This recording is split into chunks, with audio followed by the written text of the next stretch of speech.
companheiros e a companheira Elisa aqui da mesa, né? Companheiro André lá de Santa Catarina, companheiro Cardoso ali de Caxias, companheira Elizabeth, que para a gente tem sido uma surpresa muito boa.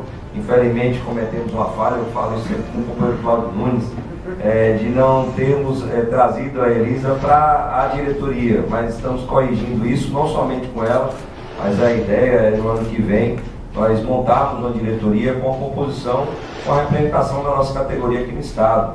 E aqui está a Elisa, eu estou vendo o companheiro Braga, que tem nos ajudado muito no debate no dia a dia com a categoria e também nas próprias assembleias e lutas. E o companheiro Zé Maria, que é um grande amigo e companheiro, que tem conduzido muito bem a Federação Única dos Petroleiros e Petroleiras, demonstrando a sua garra, o seu ímpeto e a coragem de enfrentar esse cenário, essa conjuntura tão adversa que nós temos, infelizmente, nesses anos, desde 2014 até agora em 2016. Parabenizar a comissão que organizou aqui esse evento, não somente a comissão, mas as pessoas que tiveram essa iniciativa. Esse é o segundo Seminário Nacional dos Trabalhadores e Trabalhadoras da Transpetro. É uma iniciativa brilhante para que possamos discutir a Transpetro com as suas especificidades. Nós, sem dúvida alguma, teremos nesse ano, uma greve nacional da categoria petroleira por tempo indeterminado, isso vai ser inevitável, e a Transpetro ela é fundamental para o sucesso nessa greve. Não somente a Comissão Eleitoral, parabenizar também os funcionários e funcionárias da FUP que aqui estão, funcionários e funcionários do Sindicato Bahia também, que ajudaram aqui na organização desse evento. E não deixar, é claro, estamos finalizando uma greve de 5 dias nos campos terrestres de produção de petróleo e gás aqui no estado da Bahia. Parabenizar aqui os diretores que estiveram presentes nessa greve. Estou vendo aqui o companheiro Jairo, diretor jurídico do sindicato, Quebradinho, companheiro André Araújo, diretor financeiro também do nosso sindicato, aqui presente. Apesar dos 5 dias de greves, fizeram questão de estarem aqui conosco fazendo esse debate. Até mesmo porque os dois são lotados ali, no terminal de Mateus, junto com os companheiros e companheiras da Transpetro.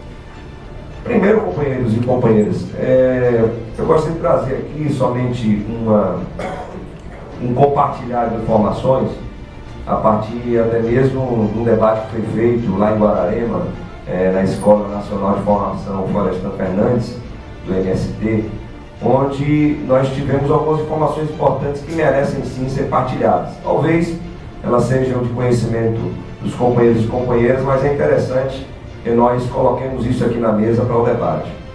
Bom lembrar que até 1970 nós tínhamos tanto os controles das reservas de petróleo e gás, quanto a produção de petróleo e gás no mundo, controladas pelas 7 irmãs, as grandes empresas americanas, norte-americanas e também na Inglaterra, que controlavam mais de 80% das reservas no mundo.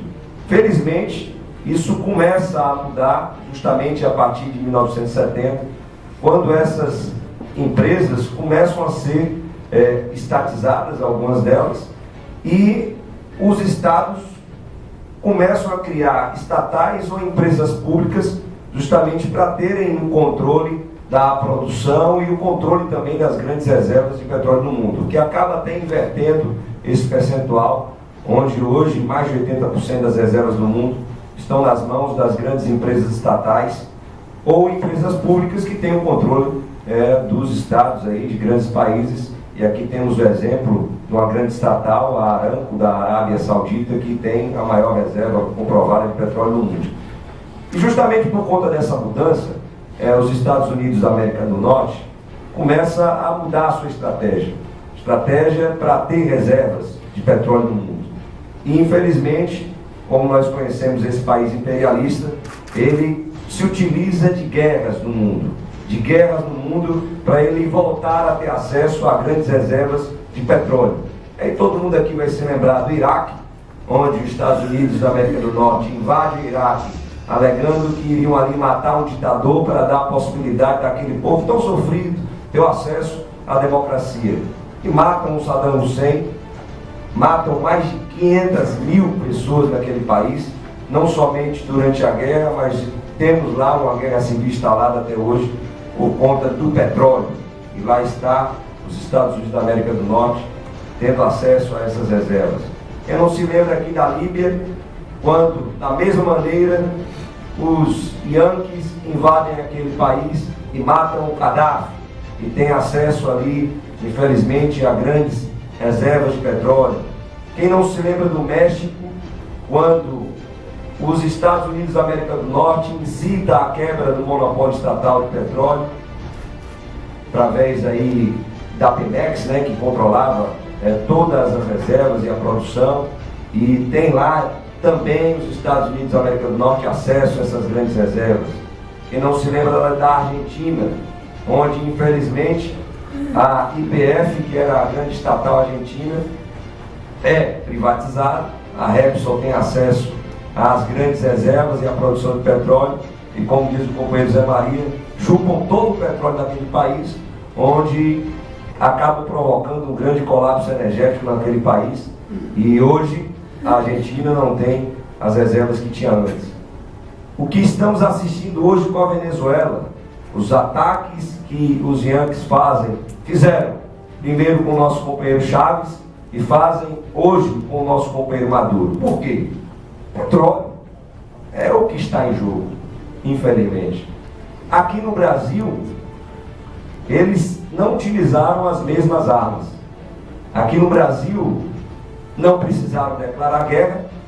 Aqui no Brasil, eles não usaram a sua quarta frota, que encostou aqui no momento em que descobrimos o pré-sal, na gestão do companheiro Gabriel. Não usaram as suas bases ali na Patagônia, nem em Foz do Iguaçu. O que é que esses infelizes fazem? Eles se utilizam dos 4 poderes constituídos no nosso país, infelizmente. Se utilizam muito mais barato ainda. Só que não dissolvam, né, os recursos e a estrutura da sua indústria bélica, mas é mais barato.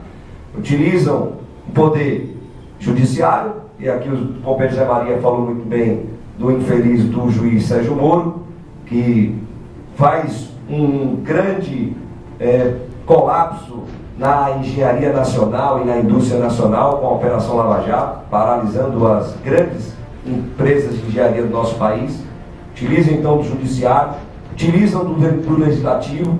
Aqui a gente não precisa dizer o que é o nosso Congresso Nacional hoje, o mais reacionário e ultra hiper conservador desde a democratização do nosso país, com as grandes bancadas BBB, né, do boi, da bala e da Bíblia, controlando o Congresso Nacional. E se utilizam também, infelizmente, parte do Poder Executivo. Nós ganhamos as eleições com o Lula, ganhamos as eleições com a Dilma no seu primeiro mandato, no seu segundo mandato de forma muito apertada, e devido à nossa democracia frágil que temos, e no Brasil nós temos uma república, mas através de governos de coalizão, eles também se utilizam daqueles que estavam dentro do Poder Executivo, e por fim também do 4º poder, como diz o companheiro Paulo Henrique Amorim, que é a mídia hegemônica brasileira. Infelizmente esse é o que tem nos trazido mais dificuldades, porque infelizmente a mídia hegemônica brasileira conseguiu trabalhar no imaginário da população brasileira a destruição da imagem dessa empresa forte que é o sistema Petrobras como um todo. Destruiu a imagem daquela empresa que é patrimônio do povo brasileiro, ao ponto de hoje qualquer um de nós aqui passear nas ruas ou conversar com nossos amigos ou familiares e as pessoas nos taxarem como ladrões, as pessoas dizerem que a Petrobras está quebrada com informações completamente equivocadas e dizerem que é um antro de corrupção que precisa ser sim privatizado. Essa é uma dificuldade grande que nós teremos. E nós conseguimos ver a influência disso, como colocou aqui o Zé, e passar por isso aqui rapidamente, dentro do próprio Conselho de Administração da empresa. Nós imaginamos aqui as pressões que a companheira Dilma sofreu, principalmente no seu segundo mandato. Pressões internas, que todos nós aqui conhecemos, e pressões externas. Nós estamos falando aqui do recurso mais estratégico do mundo, que é a cobiça de todos os países. E infelizmente, a companheira Dilma cedeu a diversas dessas pressões. Como disse o companheiro Zé aqui, ao ponto de colocar no Conselho de Administração, no seu segundo mandato, pessoas oriundas do mercado, indicadas pelo governo federal, acionista controlador da Petrobras. Não tinha um que se salvasse ali, infelizmente, porque foi eleito pelos empregados e empregadas da Petrobras. Nenhum daqueles que foram indicados pelo governo federal ali se salvaram. E por conta disso, tem uma data muito fatídica que nós lembramos, que é o dia 26 de junho de 2015, que traz todos os males que nós estamos sofrendo hoje. E aí estão corretos alguns companheiros e companheiras que colocam que o que nós vivemos hoje, infelizmente, foi sim aprovado, ainda no segundo mandato trágico da nossa companheira Dilma, que foi a aprovação do Plano de Negócios e Gestão da Petrobras, ali no mês de junho de 2015, em que nós saímos por todo o Brasil divulgando as repercussões desse plano de negócios para a categoria petroleira e para a sociedade brasileira como um todo, por conta principalmente do seu plano de investimentos reduzido, gerando menos emprego, menos renda. Isso nós detalhamos por mais de um ano, por conta do seu plano de redução de custos, em que nós assistimos companheiros e companheiras de diversas empresas sendo demitidos e demitidas praticamente todos os dias desde lá, ou todos os meses desde lá, e do seu gigantesco plano de desinvestimentos. Uma palavra muito bonita, floreada, mas que na verdade, desde aquela época, era sim um plano de privatização da Petrobras. Aprovado então no segundo e trágico mandato da companheira Dilma. Obviamente, nós entendemos que ela ideologicamente não concorda, obviamente, com isso, mas cedeu a todas as pressões que houve no seu segundo mandato. E aqui lembramos que desde quando esse plano de negócios foi aprovado, que essa divulgação foi feita. Mas por incrível que pareça, Zé, parece que as pessoas não estavam acreditando. Eu falei dia desse com o Cláudio pelo WhatsApp sobre isso. As pessoas não estavam acreditando.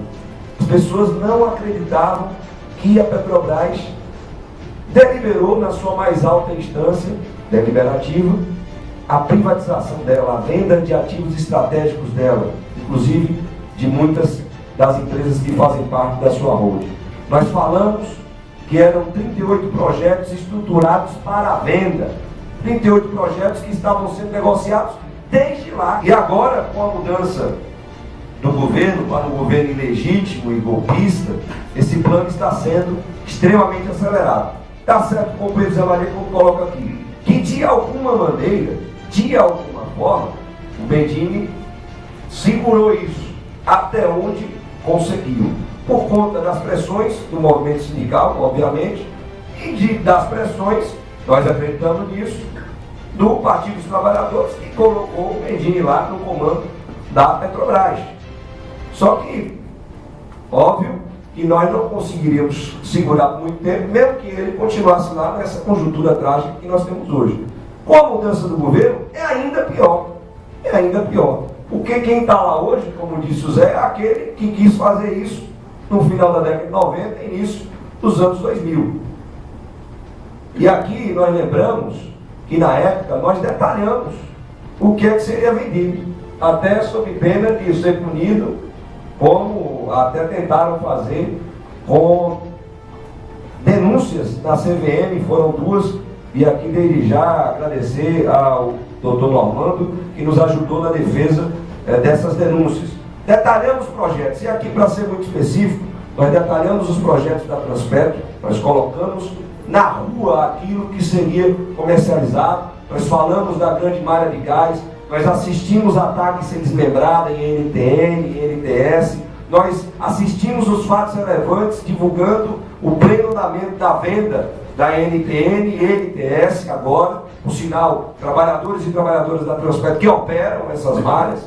Nós falamos sobre o projeto de divisão da Transpetro em empresa de navios, em empresa de dutos, e fatos relevantes estão dizendo isso, mas há um ano atrás as pessoas não acreditavam naquilo que nós estávamos falando. Paulo Rony hoje, ali na Transpetro, falou de algo que pode nos ajudar muito, essa greve inevitável que vai acontecer nesse ano. No anúncio, pela Cláudia Siqueira, que não é qualquer jornalista especialista na área de petróleo e gás, ela escreve para Brasil Energia, falando da venda das refinarias.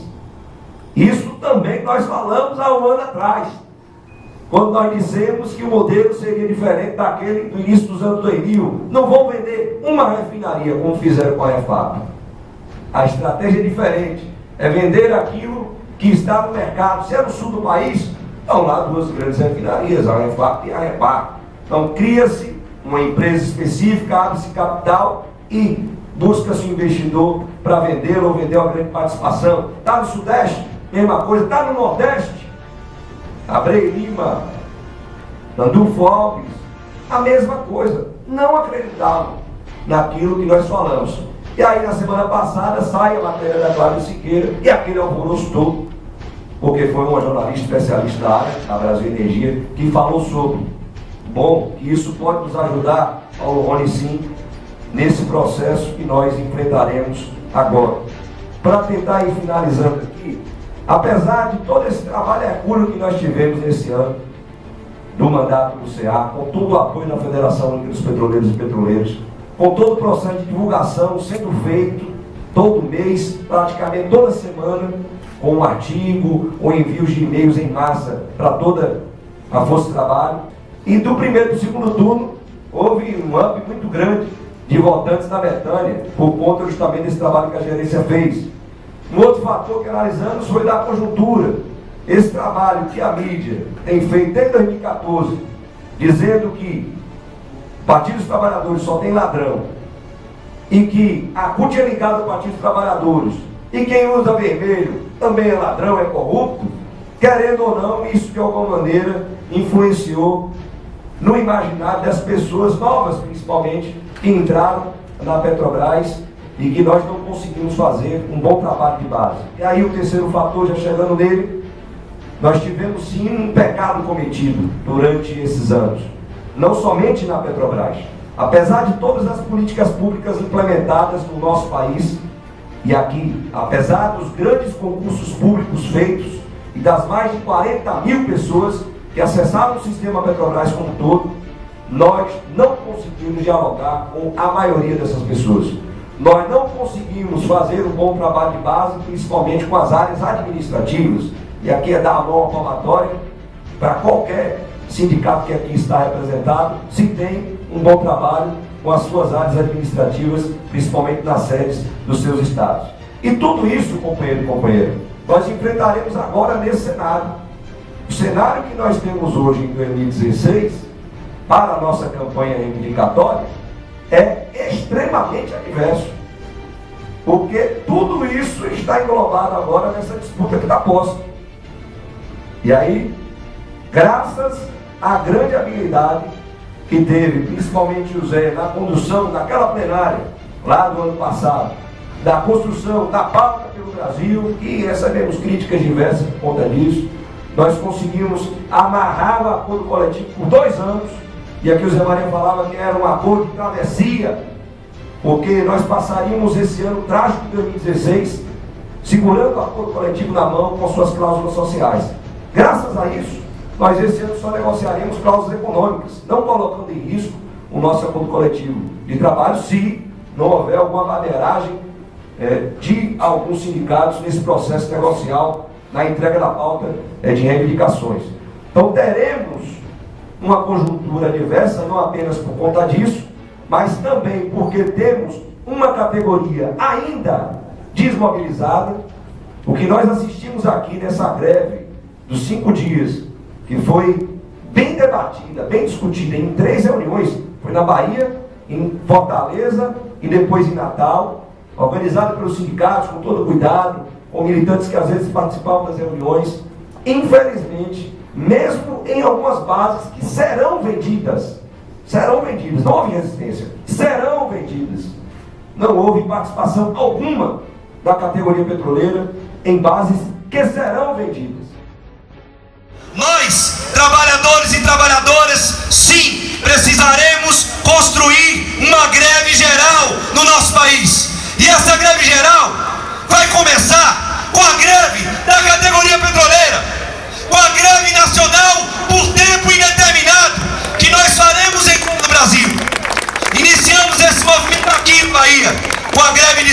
dias. Hoje nós esperávamos a adesão de todo o Nordeste e nós não tivemos, mas aqui nós cumprimos e fizemos cumprir a decisão da categoria que foi aprovada em assembleias. Fizemos a greve de segunda-feira até sexta-feira, derrubando a produção no ativo sul daqui da Bahia, derrubando a produção no ativo norte da Bahia, dizendo que nós não aceitaremos o desmonte e a privatização de todo o sistema Petrobras. Nós não abaixaremos as nossas armas, nós não nos colocaremos de joelhos diante dos interesses internacionais. Nós estamos aqui dizendo então ao Pedro Parente, canalha, canalha sim, Tadeu, ele não quer ser chamado assim, mas é canalha, vendilhão, entreguista, golpista, que com certeza está nos ouvindo nesse momento. Nós não entregaremos de mão beijada o patrimônio que é do povo brasileiro.